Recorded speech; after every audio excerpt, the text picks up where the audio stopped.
What up, though? What's good, guys? Welcome back.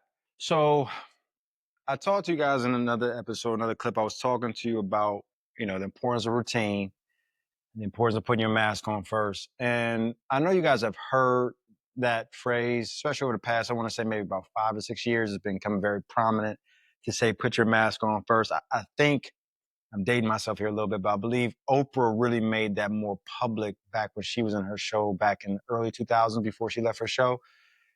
She would talk about that from some of the books she was reading, and how she bring on different books, Oprah's book club and all that stuff. But I still don't think that a lot of you really understand when those of us who practice what seemingly is a selfish act, right? But putting our mask on first, and what that means is you're doing the things daily to take care of you first. So I talked about another clip, talked about it with Doc, about the importance of your routine. Your routine is you putting your mask on first, right? So whatever your routine is, right? Whatever you do though, but it needs to be done daily. And it has to be, and it should be the first thing, we recommend is the first thing one does, right? Why? Because that is you prepping you to prepare yourself for the day, week, month, year ahead.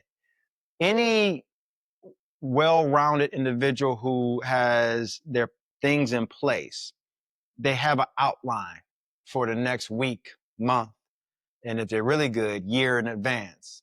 If you talk to anybody worth their salt, myself and other business leaders, entertainers, athletes, any industry that has permeated the sector of business for any length of time, they have 5, 10, 15-year projections for a reason, and then they break down, they re-engineer, they go backwards, right? So you're able to see in advance. So that's why the routine is important, because it allows you to be ready for and prepare yourself for what you think is down the pipe. Now, there can be tweaks to that, obviously. Obviously, there are tweaks to those schedules, those plans, but the gist of it is already in place. And that's done because we're able to put our mask on first, and now we're able to see in far out into the future. That's why most of the time we're playing chess as opposed to checkers, right? We're able to see 5, 10, 15 steps ahead of anything that we're doing, right? But that's because we put our mask on first. And why do we put our mask on first? And what does it look like to put your mask on first? Most of us have also been through, especially individuals, we've been through muck, we've been through chaos at some point, and then we said, okay, enough is enough. When I'm sick and tired of being sick and tired, I'm sick and tired. So when I'm sick and tired, I do things, I change. If you want to see change, you have to be the change agent, right? All these great stuff. So why am I saying this? Because it's imperative you understand it happened because of some kind of chaos or something went awry that shook us to our core in some way, shape, or form. So we said, in order for this not to do that again, not to shake us so aggressively, not that we can control the things that are going to do it, but we can control how we're shooketh, if you will, right? How much we break, right? And so we want to bend, but we don't want to break anymore. So we do this by putting our mask on first. But what happens to put our mask on? Something normally happens that throws us off, right? So when you think about the analogy, put your mask on first. It's because you're on a plane, right? And you've heard this. If you've flown before, you've heard the first thing that they talk about, after they take off is, in case of a plane situation, to make sure you put your mask on first before assisting, your child or anyone, to your left or right. And they say it so calmly, right? And they're letting you know that you got the stewardess in three parts of the, stewardess or I don't know what you call them, sorry, but because everything is a proper term now. But you have the cabin mates who are three different parts of the plane, and they're showing you how to take the mask off, or if you're on Delta, or Emirates, they got the video for you, and they're showing you on the video, right, of how to do this thing, right? But people tend to forget that this is talking about something that if the plane is going down and your air mask have to come down, this is not a calm situation. This is not the moment like we're getting how we're getting taught about the situation where, make sure you reach up and get your, they got the nice music. If there's a video playing in the background, right? They're being funny about it now in different clips and stuff, right? Or if you're on certain flights, Air Asia, whatever it may be, and they have people standing there and they're doing it so robotic, they're like, blah, blah, blah, and it seems calm, right? It's like, oh, okay, that's what I do. I pull that out, pull slides and slip over my head, cool. It seems easy. But guys, you got to remember, the plane is supposed to be is going down. If this has to come down, they're saying in the most chaotic moment, the most terrifying moment, because this shit is going to be terrifying. The stewardess and the people who are trained, they go through simulations of them being shooketh and going like as the plane's going down to figure out how they, that's how they got to be our steward, right? But we're not privy to that. The only thing we're doing is we're having conversation. Put your mask on first before you assist your child. It's all calm. It's all cool.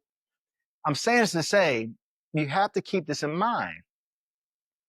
When that plane is going down, you're thinking, I'm about to die. Like that's the first thought. Because first off, your stomach is going into your freaking brain, right? Like, like if you are terrified, damn it, try not to piss on yourself, right? People are screaming, lights in the cabin going out, pressure is going in and out. You can't see properly. You're grabbing everything that you possibly can. If the air mask is coming down, it's not coming down. Here you go. No, it's all over the place. You got to reach. You got to try to grab. You got to try to find the motherfucker. And you got to try to get it, right? Like, that's what this is. Chaos, terrified, fearful, death possibly on the horizon. But they're still telling you to calm yourself somehow and keep this thought in your mind. Put your mask on first, because if you are a parent looking at your child to the left or right of you, or if they're in another seat because it's a group of you, your whole family, you're scared for them, true enough, after you in 20 or 30 seconds calm yourself down, hopefully to get awareness. And you're thinking, I got to protect them. But the only way you can protect them is by first putting this on, even in this very chaotic, scary death moment. This is analogous to life, people. You think because you just lost your job, well, I got to worry about everybody else, or, cancer. My parents just got struck with cancer, or you just got hit with cancer notice, or whatever it might be, the most terrifying thing you can think of. And the first thing you want to do is try to take care of everybody else around you. You can't do it that way, people. It doesn't work. You have to be able to put your mask. You have to be able to calm. Doctor tells you got cancer, or your parents have cancer. You can't go out here now and well, I need to do everything. Breathe, take a beat, take a moment, find where that mask is, find your center point, and then put it on and take a moment. If this has been given to you, this messed up, fucked up moment situation, that means it's been given to you because you can handle it. Unlike a plane going down, which is out of our control, right? And we're, in a vessel that's, plummeting. The only thing you have control over is trying to find even if you are going to your death, you have to find within that moment the peace and the ability to be able to put the mask on and then be able to assist as best as possible the people to next to you. But if you don't follow the proper steps, you can't assist them. This is why we keep saying it's imperative that you practice putting your mask on first when it's not as detrimental as a death moment, cancer moment, job loss, plane going down. You practice the understanding and the day-to-day deliverables. And I talked to you in about another video how you do this and how you prepare yourself through the practice of meditation and through the practice of exercise, how you prepare your nervous system physically to be able to handle the chaotic moments, how you prepare yourself mentally to be able to elevate within the moment of extreme, terrifying, stressful moment. If you practice these modalities of meditation and then, of exercise, this is how you prepare yourself daily, putting your mask on first. So when hopefully, God forbid, and we say God forbid, even hopefully, the universe forbidding the horrific thing from happening. But if it does, even the chaos that will happen, you are now understanding of, I do this I put my mask on every day. So I am prepared as best I can be. No one's saying be perfect, but we are saying be prepared as much as you can be to be able to step in and now be able to not only take care of yourself, but now assist those who you say you love and we know you love. And you can now do that the way you want to do it and do it with the best deliverable possible. And that is the other thing too, you have to think about. When you put your mask on first, especially if you're doing it the right way, where it's really to be altruistic and to be able to give outside of yourself. That's why they say, if your glass is empty, you can't, if it doesn't run over, you can't help someone else, right? The same reason. So it's the same reason why we're saying when you put your mask on and seemingly what's selfish, when you block out those times in the morning to say, hey, between, 5 a.m. and 8:30 a.m., it's all me. I don't care, babies. You got to figure it out. I set your breakfast up for you the night before, it's already prepared, whatever you got to do to keep those times blocked off. You have to do that. And again, it seems selfish, but you have to do that in order to train those around you, for one, to understand, oh, well, don't mess with Susan at that time. You know what I'm saying? Hey, yo, Dante said between these times, he ain't to be messed with. Because what's funny is when we talk to C-suite in business, you talk to the CEO or you talk to, famous artists, they have structure to how you can't, don't go in and talk to Breezy right now. He's in the studio for the next 3 hours. He's in a session. You can't, no. Security says no. Don't talk to the CFO. The CFO between the times of 3 o'clock and 4:30 in the afternoon, you know that you can't, barge their office because the secretaries and the assistants already he's already prepared, like, no, you can't go in there because that's their time. So we respect that for them. All they're doing is saying they're putting their mask on first. All they're doing is being selfish in those blocks in order to be able to deliver the consistency of providing us with great music, or making sure whatever metrics need to be looked at and taken care of, for the board meeting, and for everybody able to continue their job properly. That's why they block that time off, right? We respect it for that. But when it comes to your personal workflow and your personal day-to-day life, you feel like you're being rude to your kids, to your husband, to your wife, if you say these times are my times to block off, and do it consistently. You see what I'm saying? It's like we play a game with ourselves where it's okay over here, but it's not okay over here. And over here is the most important thing because you're that over here part. You are the piece that needs to be okay because chaos is going to hit you too. The market is going to mess you up. You know what I'm saying? Losing a job is going to mess you up. Getting someone sick that you're close to, losing a best friend that you knew for the past 30 years or whatever it might be, and to death or whatever. Again, I'm going extreme, but this is what life brings to us. And then we get shook, right? And then we get so shook because we don't have a routine to go back to because we just been coasting on the fact that, well, it's running this way. This is how it is. And I should be okay because, well, I'm just already here. And this is what I'm 38 right now. And this is what it is. Or I'm 47 right now. This is just what it is. Right. And no, it's not just what it is. Put your mask on first. Reach up throughout the chaos and the confusion that is going on in your current life, whatever that looks like for you right now. Your plane you might have just broke up after 20 years of marriage, you know what I'm saying? Or y'all on the rocks, she left you and you trying to figure out what are you going to do right now. Reach up, grab the mask, put it on, get a routine, not to get her back. You're doing it so you can be prepared. If she decides she wants to come back, that means now you can put the mask on her, right? Because you now have a routine, you have things in place, and then you two can come together and revamp the situation. But if she decides not to come back, maybe she passed out as a plane going down and she done, okay? And she got, at least now you have your mask on, and if you do survive the landing, you're okay now to walk away and drag yourself on until help can come. You know what I'm saying? So you can get that therapist, to your girlfriends or your guy friends can come talk to you and support you until you find that next love, not to replace her, but because again, you're doing the proper work to now merge two individuals together that can work together and meet each other where you are now at this point in your life. You get what I'm saying?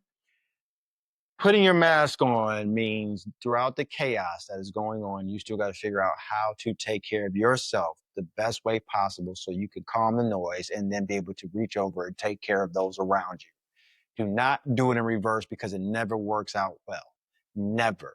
What ends up happening is you figure out later on, you have panic attacks, you have ulcers, you have bad health, you are stressed out consistently. You look like you're 35, you look like you're 65 years of age. This is how it looks when you don't put your mask on first. And you continue to say, well, I got to take care of this. They're my responsibility. I said this, that, and the other.